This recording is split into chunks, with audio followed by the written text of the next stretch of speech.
Hi everybody, this is going to be the first of a number of amateurishly made and baffling YouTube videos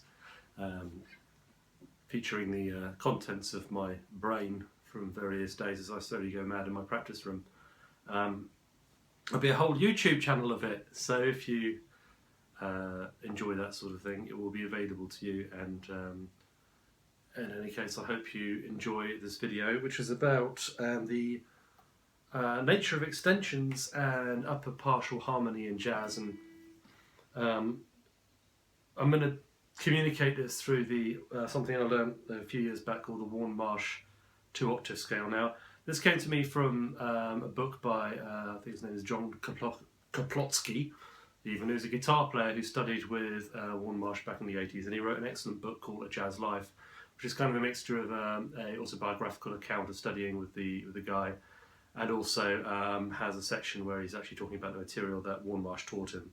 Warne-Marsh, of course, was sort of very important but somewhat underrated saxophone player who was really part of the Lenny Tristano school. So a lot of his teachings come from Tristano, but I'm not entirely sure how many of them and where his innovations were. But I certainly know this scale from Warne-Marsh. Now, what exactly is it? Well, I mean, the thing is that in jazz and in 20th century music in general, harmony is extended from the kind of classical sort of things where you used to have like a C major triad, and then anything other than a C major triad, slight dissonant had to be resolved. Like that, for example, we might go to a different chord. And then, for example, nowadays we tend to stack chords up, so we can have tertial structures, meaning things stacked in thirds, like a major ninth chord, for example. Very common, that sort of stuff. And a lot of what we identify as jazz harmony has these kind of extended structures.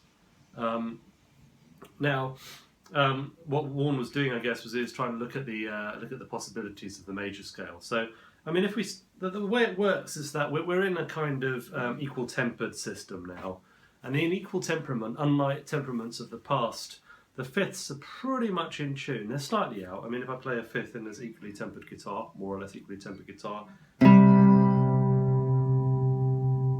let's turn the delay off. You can hear a slight beat. Wow. Well, it's a slow beat, meaning they're pretty much in tune. If I play a major third, on the other hand, let's do it in the same sort of register.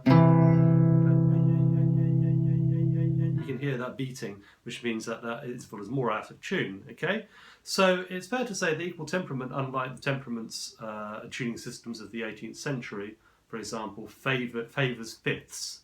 It doesn't actually do that on purpose. It's just because to make every key the same, it just so happens that the fifths are more or less in tune, unlike the thirds, which are pretty hideous. I mean, that's just not in tune, is it? Ooh, nasty. I mean, I spent about a week in the summer playing lutes tuned in 16th, 17th century intonation systems where the thirds are beautifully in tune, but you can only play in like G minor, and it's G major or whatever. And now I come back to this, and it for a few days I couldn't hear the guitar. I just couldn't hear it as being in tune.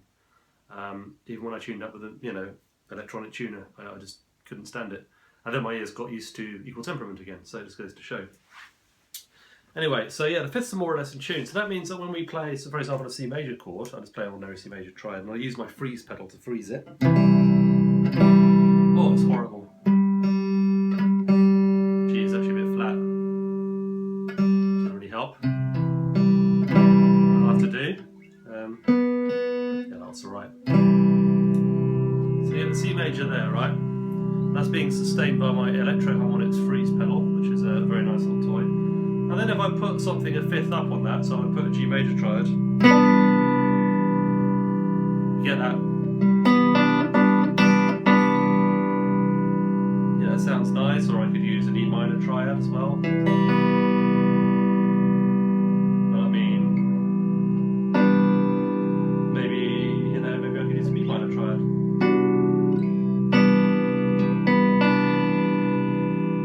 So anyway, the point point is that I'm taking a C and I'm putting a G major chord on top of it, C major chord with a G on top of it. It sounds like a major ninth chord, okay? So that's the first kind of step. I mean, if I extend it slightly and I turn this C major chord into a C major seventh, like this, and then I can put, and this is quite strange, but bear with me, I'm going to put a D major chord on top.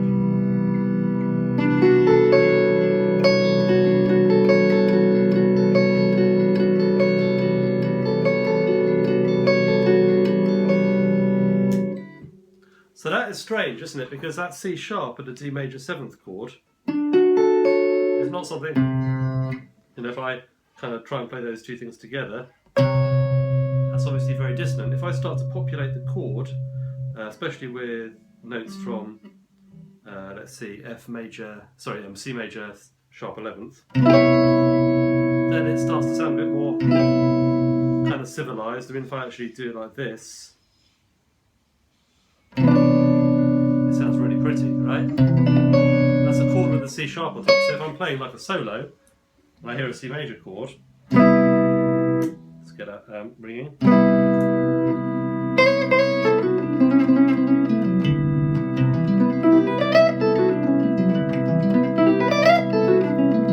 Interesting, right?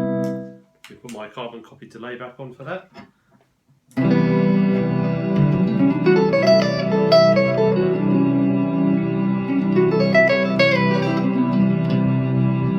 So there's a whole sort of world of possibilities there using the C sharp, which haven't really been touched on. But if I put it in the wrong octave, then it does sound more dissonant. If I play a C major seventh chord again, and I put a D major seventh over the top here, still sounds alright, I guess. That does seem to want to resolve to the D though, doesn't it?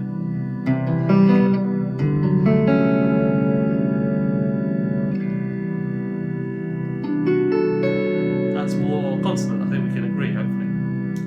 If I play I don't know, a C major down here, and then play a D major, that's fine. But if I play a D major seventh,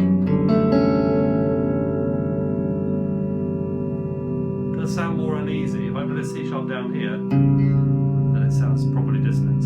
Okay, so the octave has a relationship to how dissonant or consonant something sounds.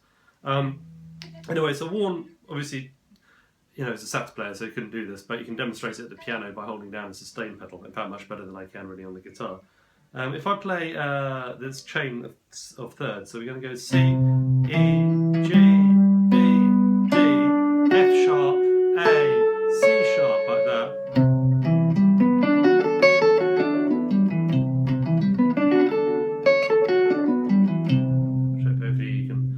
Here is basically our pattern, and this is a mixture between the major thirds. So we've got major third, then on top of that we've got minor third, major third, minor third, major third, minor third, and then major third again.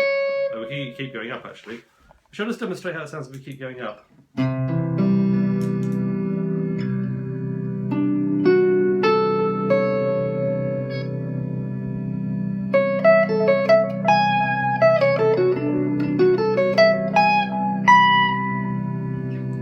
So it's G sharp, then we'd have another C sharp up there if we could reach it. Okay, so that gives you an idea of that anyway. So we can keep going up with the pattern. We're not limited to just doing that in 2 octaves. Right, so he would take this ladder of thirds and he would start to use passing tones from the C major scale. So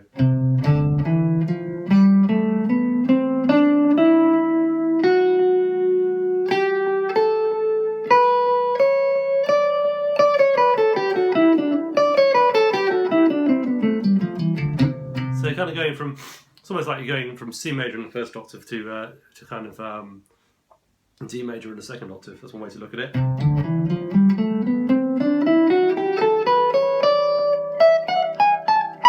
then maybe E major in the third octave. Okay, I mean I could do this down here, it might be better in E for example on the guitar.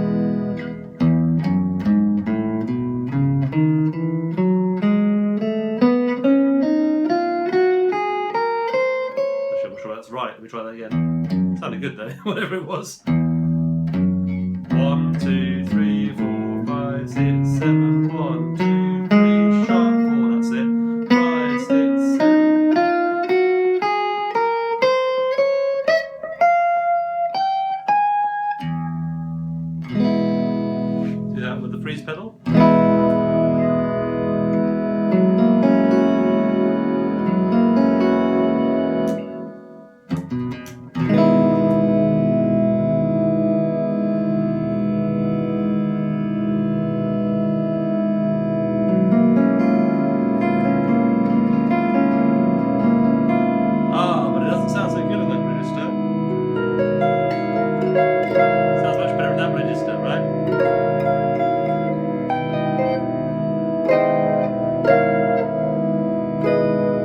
It's interesting. So, I mean, you can come up with all kinds of theories based around that. You can sort of have a kind of ingoing, outgoing kind of Lydian chromatic concept sort of thing. So you can think, well, if I play a scale with a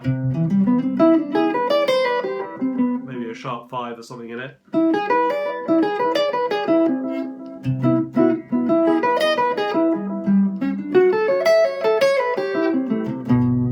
whatever. I mean, again, there's the sort of things you can do, like superimposing triads and scales over the basic chord to kind of fruit up that basic C major thing. Now, it also sort of makes me think about what Lage Lund's talking about in his video, because he talks about inversions of the major 7th, major 9th is one of his sections. You've got that, which is the C major 9th, and then this is the first inversion.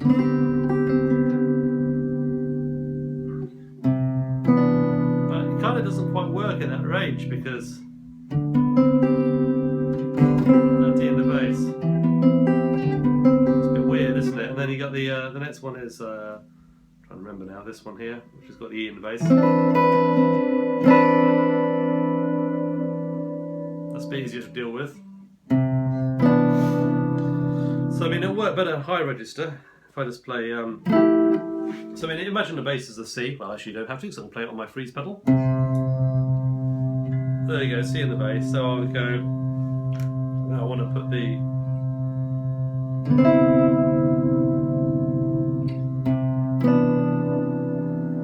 What about an A though, if I did an A? Then I put the first inversion in there.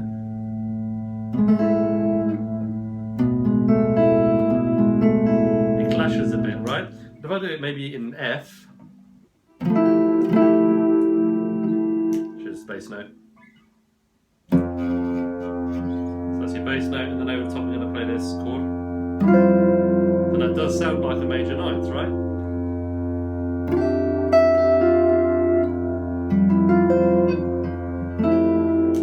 Okay, so I think that's really quite interesting, and I don't really know what you're going to do with it. I mean, it does mean that chord scale theory is kind of a bit of a simplification, because in chord scale theory we just go, okay, well you have an isolated C major 9 or whatever, this kind of thing. Let's do it. So over the top of that you're going to play your C major Lydian mode, right?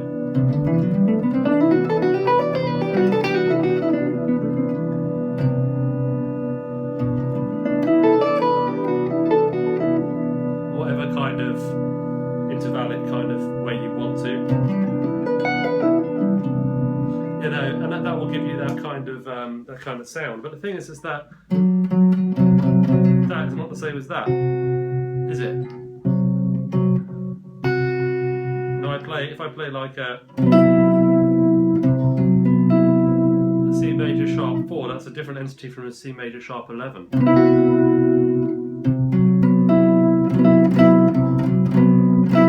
I mean, it comes back to the question of like, if I play this chord, for example, is that a major with a sharp 11? Is it a Lydian sound? So is it a D major / C? Or is it this? Your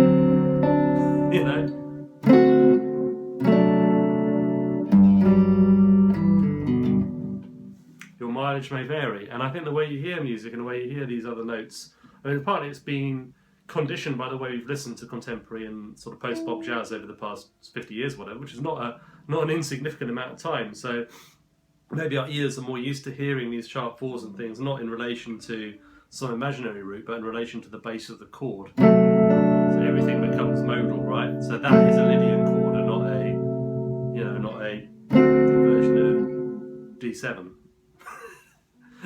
Anyway, all of which is very rambling, but I hope you find it interesting, and it's certainly something to think about, something to listen out for when you're kind of checking music out and thinking, how are these extensions working? When you come up with chord voicings. Is that really? So C major 7th drop 3 voicing with a D instead of an E. I mean, is that an acceptable that.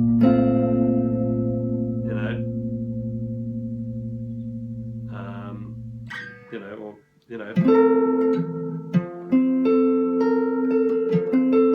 that's really out of tune. Anyway, you get the idea.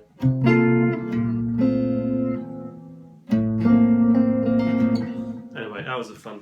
Hope you've enjoyed the video. Thanks very much for watching.